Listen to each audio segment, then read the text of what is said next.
Okay, now it is getting recorded.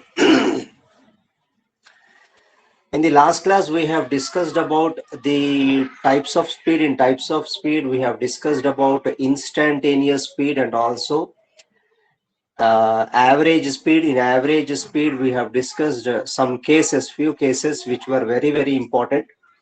Like when we take two different parts in terms of distances and times, then formula for the average speed would be V average is equal to S1 plus S2 upon T1 plus T2, right?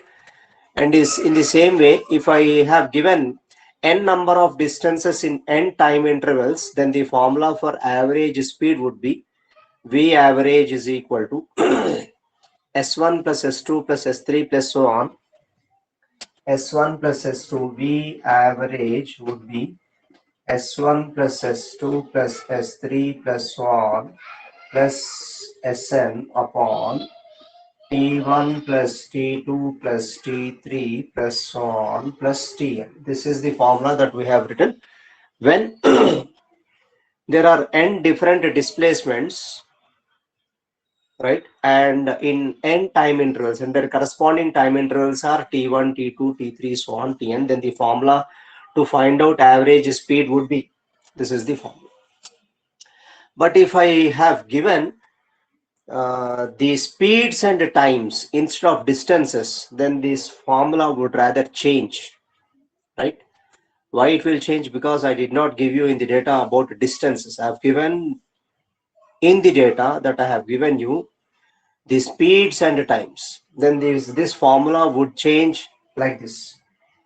V average would be V1 T1 plus V2 T2 plus V3 T3 plus so on plus Vn Tn divided by T1 plus T2 plus T3 plus so on plus Tn. When you have to use this formula, you have to use this formula when speeds and times are given, but not distances. When you have to use this formula, this is the general formula, basic formula, when distances and times are given. Because as you know very well, we can find out average speed and we can define average speed as total distance traveled by a particle in total time interval, or you can say total time, right? So if I give you S1, S2, S3, so on, Sn as the distances and the time intervals for the corresponding distances, if I take them as T1, T2, T3, so on, Tn, then this formula would be used, right? But if I give you the speeds and distances and the times are ignored, that means you have to eliminate times in the given data. See, suppose in the given data, if I have given the speeds and the distances, but I haven't given times, then what you have to do? You have to write the formula for average speed in terms of speeds and distances only, but not times will be eliminated. Times will be eliminated. So what I can write here for V average as, now here distances and speeds I said. So times should be eliminated. So in place of time, I should write distance by speed, because as you know, the formula for speed is equal to distance upon time. From this I can write time is equal to distance upon speed. So that now this formula would change to the formula what I am going to write now. So here distances are given S1 plus S2 plus S3 plus so on plus Sn, but I did not give you the times. I have given you the speeds in the given data. So then this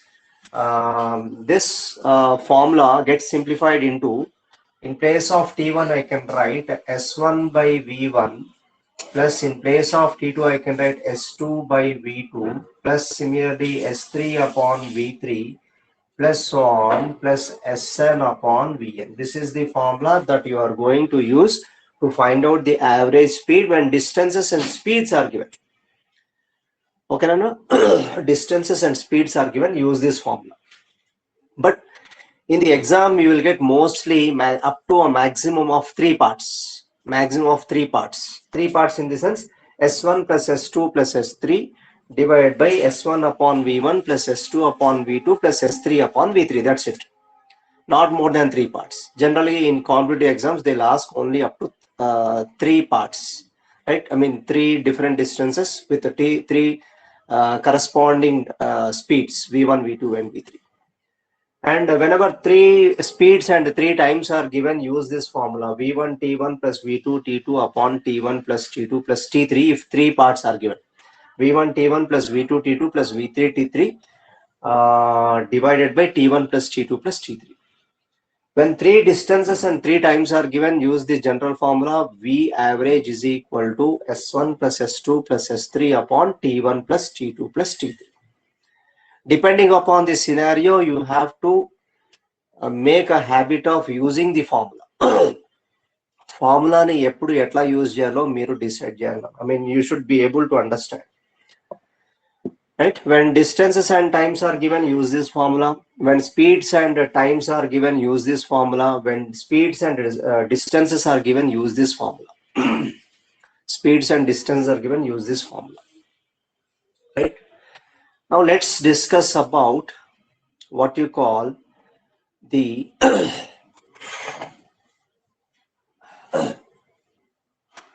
velocity. Velocity. I will not give you the formulas because these same formulas, what you have written for speed, the same formulas will be there, but you need to put an arrow. That's it. Arrow over itself. See how to define velocity. No, velocity. Velocity is nothing but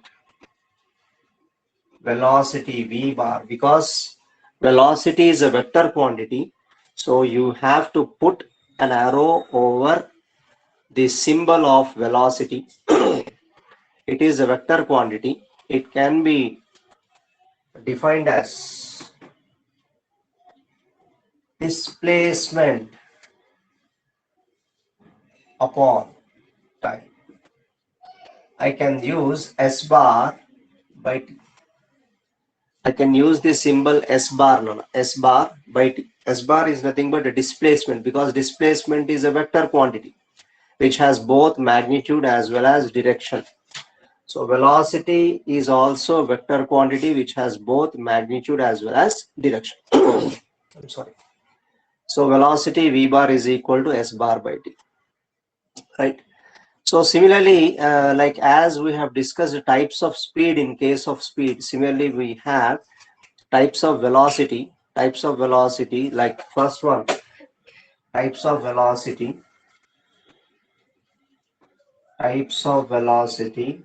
I'll just write the names because they are very much similar to the speed, right? Types of velocity. First one is what you call uniform velocity, or you can say constant velocity,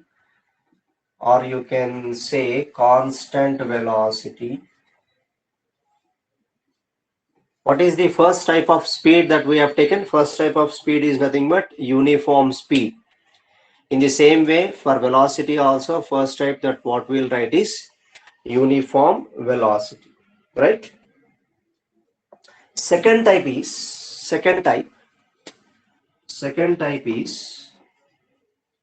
non-uniform, or I can say variable velocity. Non-uniform or variable velocity. Second type is non-uniform or variable velocity. This also we have discussed in types of speed, but there we have written speed. Now I am writing velocity. I am just replacing speed with velocity. Everything is same. Right. Third one, I think that we have discussed instantaneous speed in types of speed. Now here I should write instantaneous velocity. The only thing what you are going to do is, that you are replacing speed with the time. That's it. You are replacing speed with time. I'm sorry. Speed with velocity, right? That you are replacing speed with velocity, right? Fourth one is average speed, that we have discussed in types of speed. Now we are going to discuss average velocity. Average velocity, right? Average average velocity, right? I hope we have discussed all these four in types of speed. Now we are going to discuss about uniform velocity, non-uniform velocity, instantaneous velocity, average velocity. Now what you are going to do is, that is your exercise. I'm giving you as an exercise. Your exercise nothing but define these four parameters. Define these quantities. How can you define? Let me define only one. Uniform velocity or constant velocity. General formula for velocity is displacement upon time. Displacement upon time. So for uniform velocity, in order to define uniform velocity, I have given an example showing a curve when I have explained uniform speed. If you remember, just recall once. I have explained uniform speed by taking an example of a curve from, I have taken the points like A, B, C, and D. I have shown you four parts: A to B, one part; B to C, second part; C to three parts. Sorry, C to D is another part. Right? That means there, when we define uniform speed, we have defined equal distances in equal time intervals. Equal distances in equal time intervals, however small the time interval may be. Now, when we define uniform velocity or constant velocity, I'll just replace speed with, distance with displacement. That's it. That means when you define uniform velocity or constant velocity, then I can define like this. A particle is said to be moving with uniform velocity if it covers equal displacements. Equal displacements in equal time intervals, however small the time interval may be. Equal displacements in equal time intervals, right? Distance is better, displacements better. Just replace distance with displacement in order to define velocity. Wherever distance comes, replace distance with displacement. Right? Non-uniform velocity, instantaneous velocity, average velocity, that is your exercise. Right? You write the definitions of remaining these three, and wherever required, you put bar for displacement. Displacement ki bar better, bar over its head. Right? Because displacement, we represent displacement with S bar, right? But whereas for distance, we have written simply S. We have written simply S. S stands for what? Distance. S bar stands for what? Displacement. Now when I come to average velocity, you have to define average velocity as total displacement covered by the particle in total time interval. Total displacement by total time, that gives average velocity. Total displacement by total time gives average velocity. And as we have discussed the cases for average speed, the same way here also we have to discuss for average velocity. Average velocity also we need to discuss the what you call different cases. Okay, but anyways, those there is no much difference between the average speed and average velocity, except what you have to do is you have to replace a distance with a displacement and you have to put bar. That's it.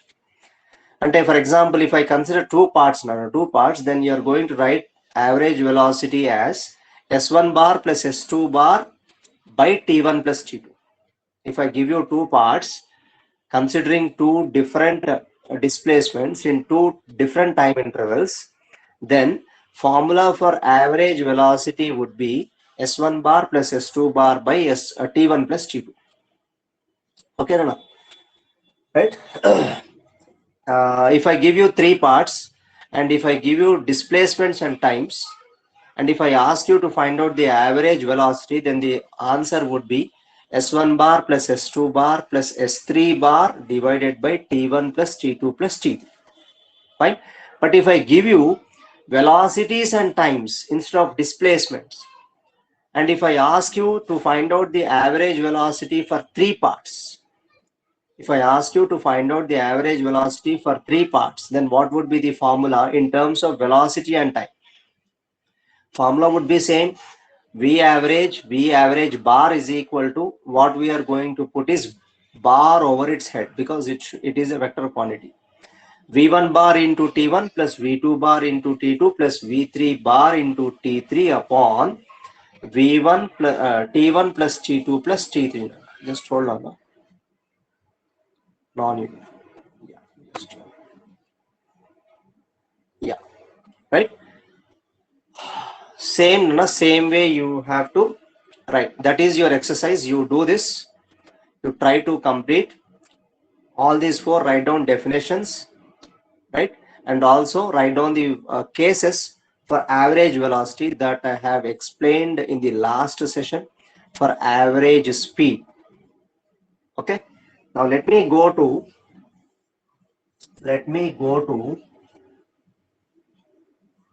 acceleration.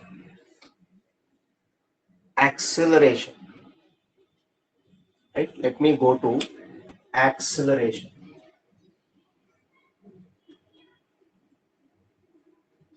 Acceleration A bar. As I have put arrow bar over the letter A, acceleration is said to be a vector quantity. Acceleration is said to be a vector quantity.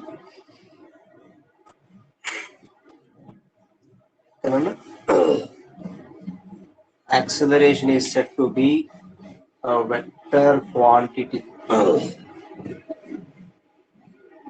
Just hold on. I think there is a hell lot of disturbance.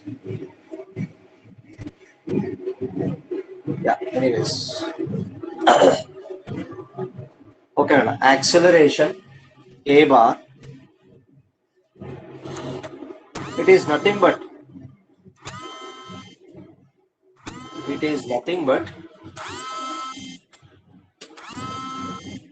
rate of change of velocity of a particle. Rate of change of velocity of a particle is said to be acceleration. For example, let's say a particle is initially moving with a velocity u. A particle is initially moving with a velocity u bar. Bar indicates that it is a vector quantity. That means it also has a direction apart from magnitude. Now let's say its velocity has been changed from u bar to v bar. U bar to v bar. U bar to v bar.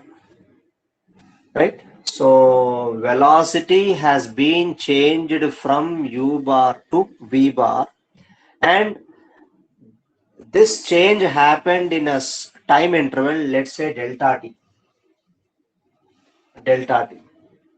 This change, particle's velocity has got changed from u to v in this time interval delta t. This time interval delta t is nothing but t2 minus t1. T2 minus t1. Let me take t1 as the time when the velocity of the particle is u bar, and t2 is the time when the velocity of the particle is v bar. Then during this delta t, I mean during this time interval, as said, the particle's velocity has been changed from u bar to v bar. Then you can define acceleration as, v bar, a bar is equal to uh, v bar minus u bar by delta t, or I can write this one as delta v bar by delta t. Delta v bar by delta t. Delta v bar is nothing but the change in velocity of the particle during this time interval delta t is called as acceleration. Acceleration. Okay, so it also has direction. Remember, acceleration is a vector quantity. Apart from magnitude, it also has direction. If direction changes, right? I mean, what I mean to say is magnitude of acceleration, of course, that gives scalar. I mean, magnitude of acceleration is simply denoted by a, right? Magnitude is always represented by modulus. If you recall the previous sessions, magnitude is always calculated by using the modulus, by putting modulus to the vector quantity. That gives scalar quantity, right? Okay, now I can write the definition for acceleration like this. Simply, acceleration is nothing but change in velocity upon change in time, or I can say time elapsed, or I can say time interval, change in time. This generally a bar is equal to what we write generally is delta v bar by delta t. But if I find out the uh, instantaneous acceleration,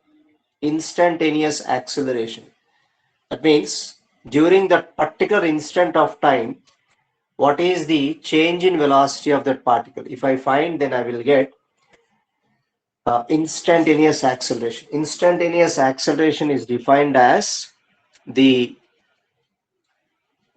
change in velocity of a particle at a particular instant of time. That is called as instantaneous acceleration, which is given by instantaneous acceleration as what we have discussed in the last class about instantaneous speed. Instantaneous speed is given by the limit. Here also limit delta t tends to 0, delta v bar by delta t, which can also be written like this. This can be written as dv bar upon dt. This gives instantaneous acceleration. Instantaneous acceleration is nothing but dv bar by dt. Okay, dv bar by dt. So instantaneous acceleration is given by limit del. Sometimes limit can also be written like this. This limit can also be written like this. LT. LT stands for limit. LT or LIM we can write for limit. Limit symbol, generally we use two symbols. One is LIM, stands for limit. LT also stands for limit. LT also stands for limit. Okay. Now let us sorry. Let us find out average acceleration. Average acceleration. Let us find out average. Acha. What are the units? What are the units that you need to write? Units will be units of acceleration. units of acceleration,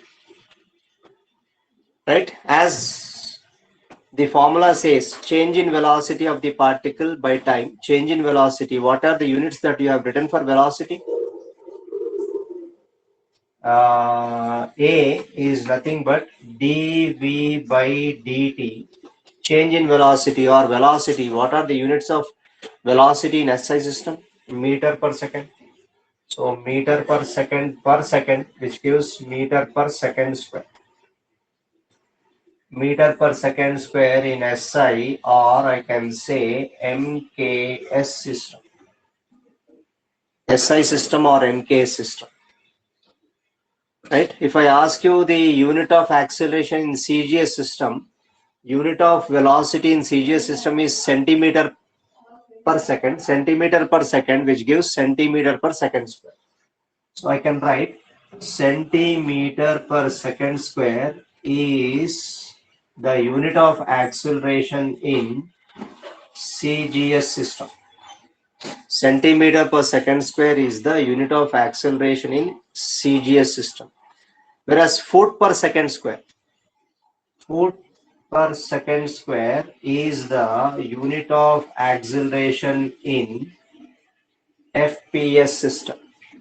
But generally nowadays we are not using FPS system. Even you won't get problems on FPS system.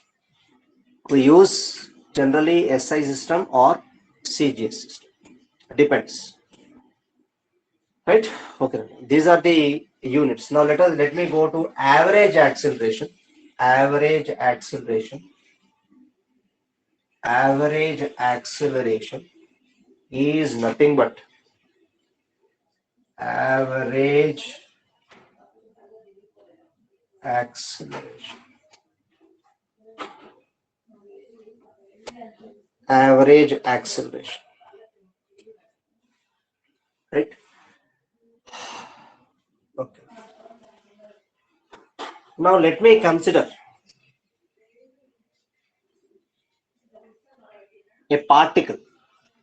Let me consider a particle moving along a straight line. Let me consider a particle moving along a straight line. Right? Moving along a straight line. And now let me consider 2 points on this straight line. P and Q. I'm considering 2 points P and Q on a straight line, right? At point P, let me take the velocity as V1. At point P, let me take the velocity of the particle as V1. And at point Q, let me take the velocity of the particle as V2, right? So I'm considering a particle moving along a straight line, and I have chosen 2 points, 2 different points, P and Q. At point P, I have chosen the velocity as V1, and at a point Q, I have chosen the velocity as V2. Now, what is the change in velocity? What is the change in velocity? Right? Change in velocity will be delta V bar is nothing but V2 bar minus V1 bar. Okay, let me put bar. Right? So V2 bar minus V1 bar gives change in velocity. And during this change in velocity, it will take certain time. Let me take the change in time, or I can say the time interval as delta t, which is nothing but t2 minus t1. I cannot put bar for time because time is a scalar quantity, right? Only for vectors we use bar over its head. So t2 minus t1 is nothing but delta t, right? Now average velocity, average acceleration. When I specify the average acceleration, between the 2 points P and Q, we do not know anything about the variation of velocity between these 2 points. I don't know. I don't know what is the variation between these 2 points. Enta variation aitundo naku teladu. But I know only those velocities at the points P and Q. But I don't know how much the velocity is varying. Velocities are varying between the points. So in that case, how to find out average velocity? Average acceleration. So average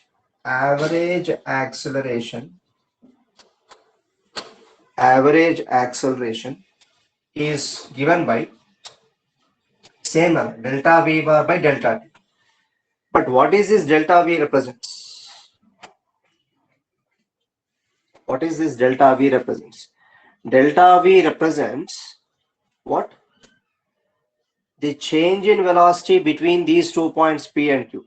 But I cannot find out the variation of velocity between these 2 points. Right? So and when I specify the average acceleration between the points P and Q, we do not know anything about the variation of velocity between the points P and Q. Only I know the total change in velocity and total time taken. Total change in velocity I know and total time taken. So I can generally write this one as V2 bar minus V1 bar by T2 minus T. మధ్యలో ఎంత vary అవుతుందో నాకు సంబంధం లేదు. I mean, first of all, I don't know. Whenever I specify the average acceleration formula will be the same as the formula that what you have written for acceleration. Both are same. Average acceleration ki formula రెండిటికి same ఉంటుంది. Both having same formula. There is no change because whenever I specify average acceleration between 2 points P and Q, I know only the velocities at those points. Only the velocities at those points. I don't know what exactly the velocity is in between P and Q. So that is the reason what we have to take. We have to take the total change in velocity upon total time interval between the points P and Q. V1 bar is the velocity at time T1, V2 bar is the velocity at time T2. Then if you want to find out the value of average acceleration, total change in velocity is V2 bar minus V1 bar divided by total change in time interval is T2 minus T1. That's it. Okay, and this acceleration is again of 2 types. One is uniform acceleration and other one is non-uniform acceleration.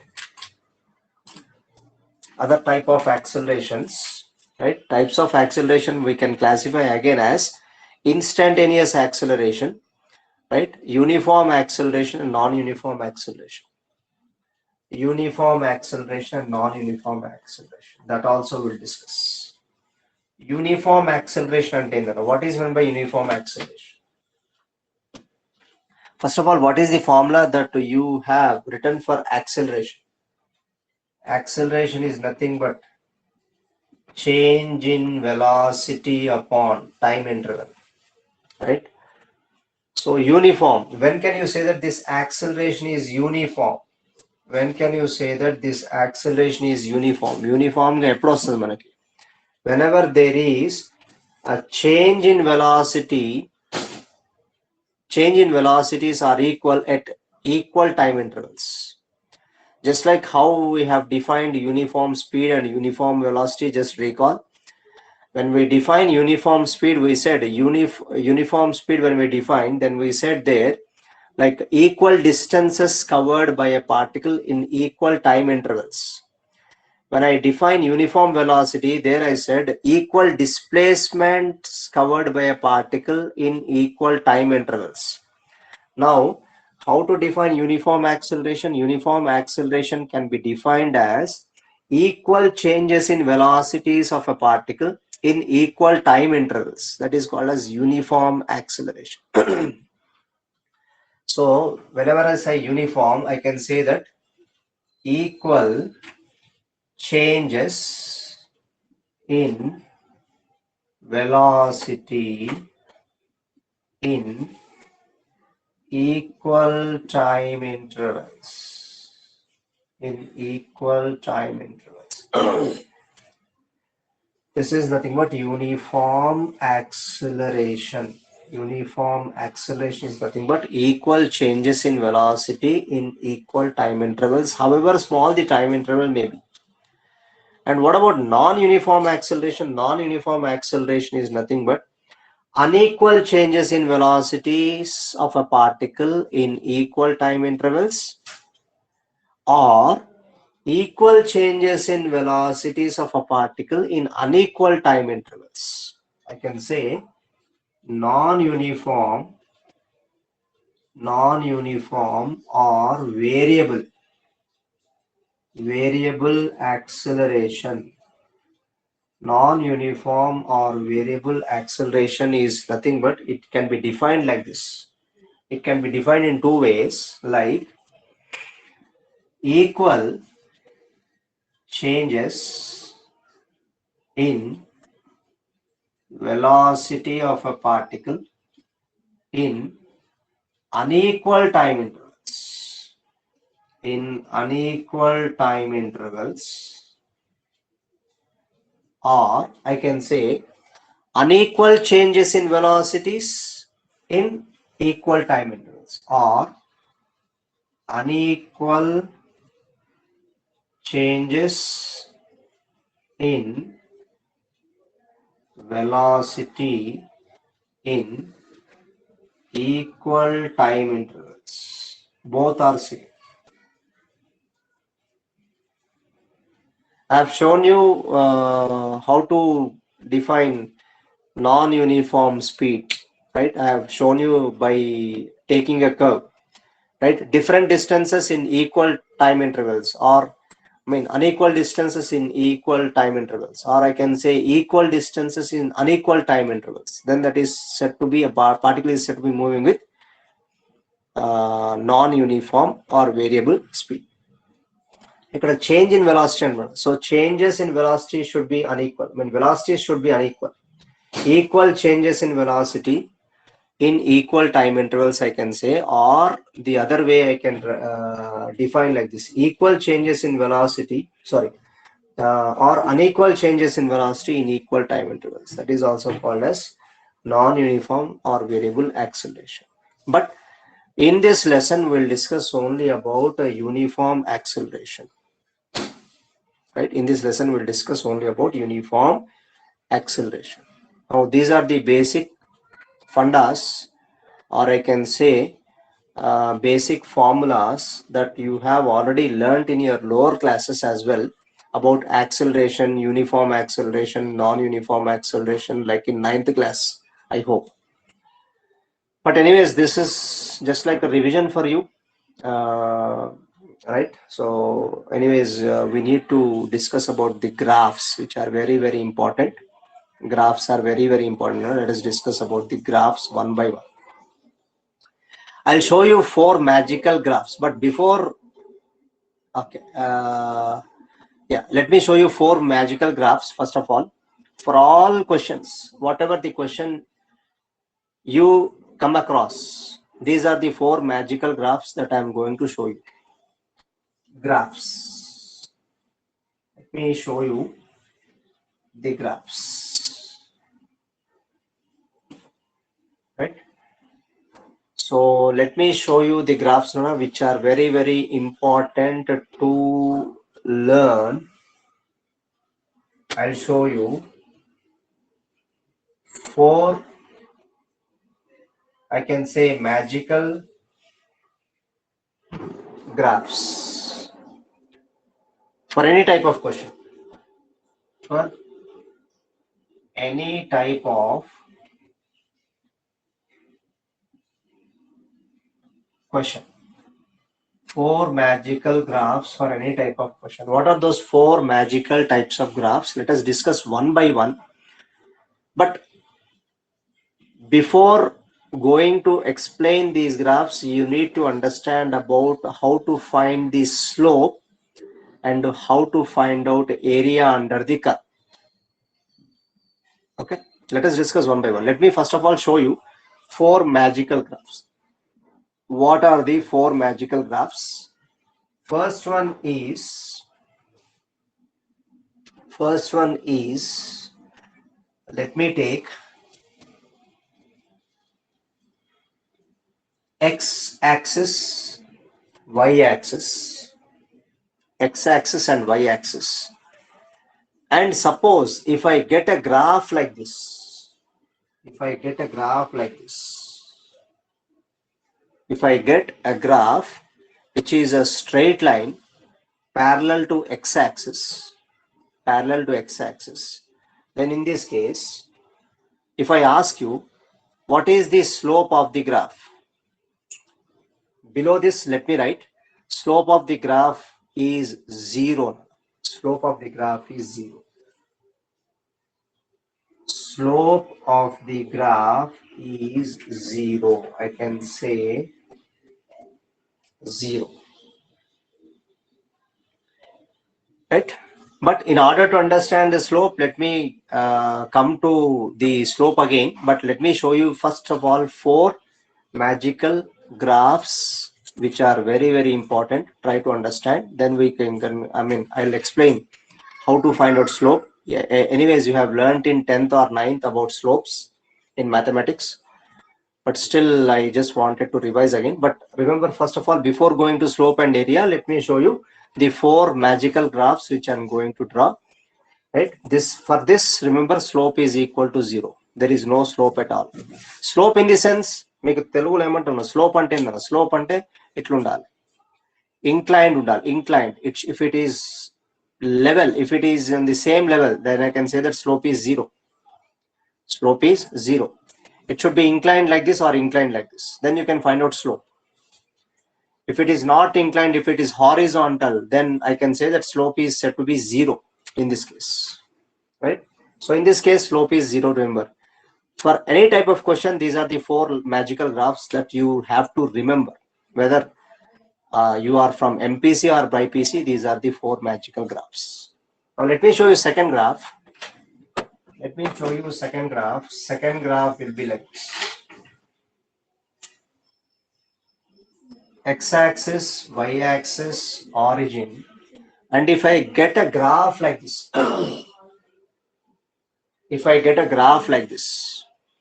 it is a straight line passing through origin. Then in this case, I can say that slope is constant. In this case, slope is equal to constant.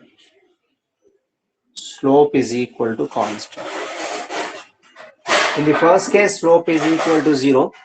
As this line is inclined like this, then you can find out slope for this. Right? You can find out slope for this. And what is that slope? That slope, finally, what you'll get is constant. That we'll discuss one by one. But remember these 4 magical graphs. If it is a straight line parallel to x-axis, then I can say that slope is said to be 0. If it is inclined, let's say making an angle theta. Okay, let me represent like this. Let me take an angle theta here. If it is a straight line inclined making an angle theta with x-axis, then I can say that slope is equal to constant.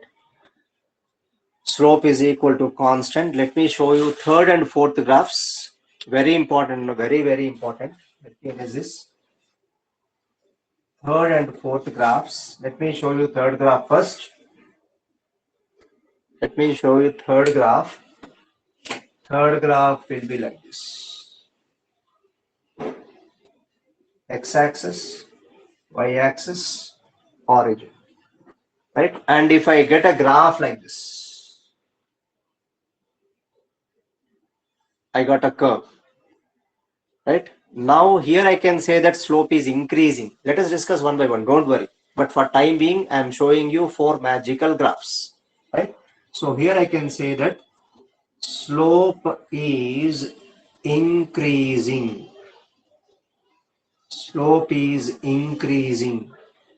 Here, slope is equal to constant. In first case, slope is equal to 0. If you get a curve like this, then I can say that its slope is increasing. its slope is said to be increasing. Let us discuss one by one. We'll discuss, don't worry. Now fourth one, let me show you. If the graph looks like this, x-axis, y-axis, origin, if you get a graph like this,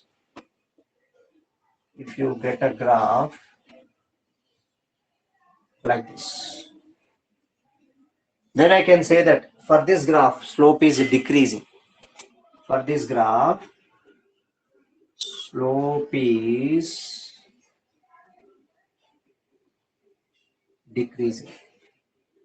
And I'll use the symbol up arrow for increasing. I'll use the symbol up arrow for increasing, and I'll use the symbol down arrow for decreasing.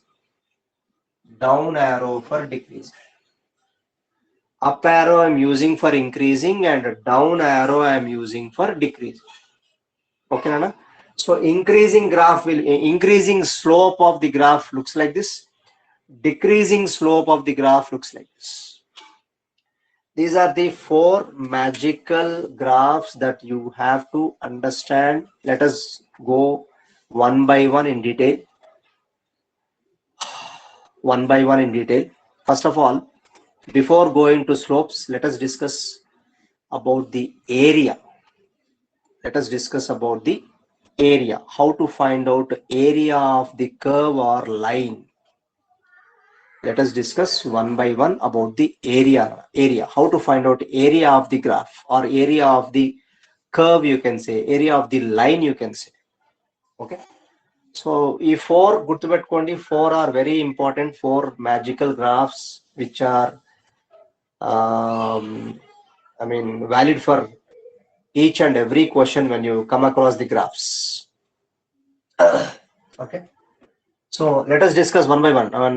Don't worry, I am going to discuss why its slope is increasing, why this slope is decreasing. One by one, we'll discuss Jedamu, right? But for time being, remember 4 magical graphs are there. One is having zero slope. Zero slope ki manaki line etlostadi. Line will be straight line parallel to x-axis. And for constant slope, line will be inclined passing through origin. I mean, not only it should pass through origin, it can also pass through at any point, but it should be a straight line, right? For slope which is increasing, graph, graph looks like this. For increasing slope, graph looks like this. It is said to be in increasing. It is said to be that its slope is increasing, and in this case, its slope is decreasing. Let us discuss one by one. Don't worry. Now, before going to the slopes, what is meant by area? Area under the curve. How to find out area? Or I can say area bounded by the curve or area bounded by the graph. Okay. Let me discuss area and then I'll wind up the class for today. Let me just complete the area part. Area. For example, let me show you. Area under the graph. This graph can be either a curve. Or line. Area under the graph. Either the graph can be a curve or line. Under means what? Under means below, right? So let me show you one graph. Let me take x-axis, y-axis, origin. Now in this case, the first graph, graph, if I show you a straight line like this, and if I ask you to find out the area under this curve or area under this line. So how to find out area in this case? Under this line, in the sense, just put the points beneath the two endpoints,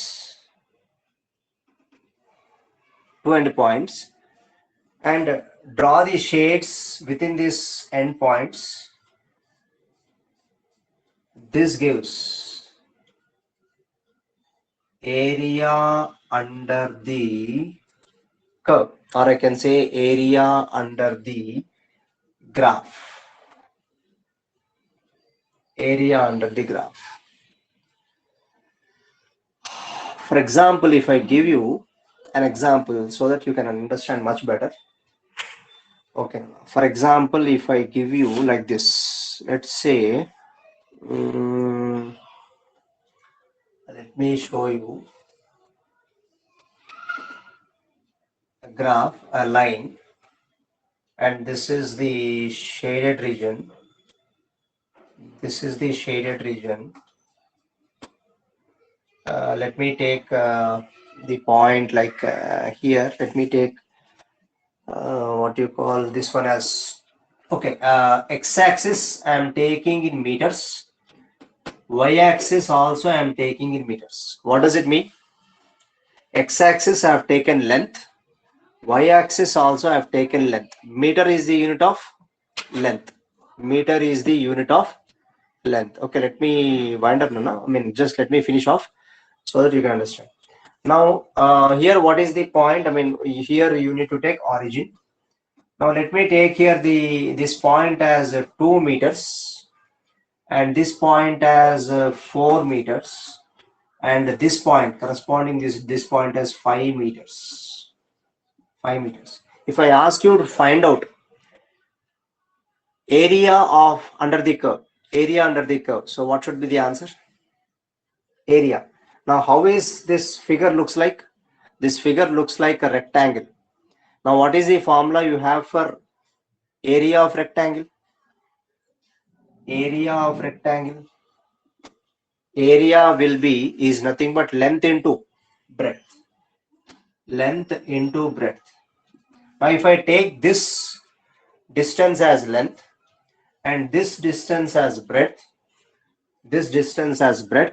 then what is the area of this shaded region? This is the shaded region under the curve, under the graph, or under the line. That is the reason I have mentioned here under. Always you have to take area under the graph or under the curve, or I can say under the line, not above. Right, which comes out to be what? Now, what is length I need to take from 2 to 4? 2 to 4, what is the distance?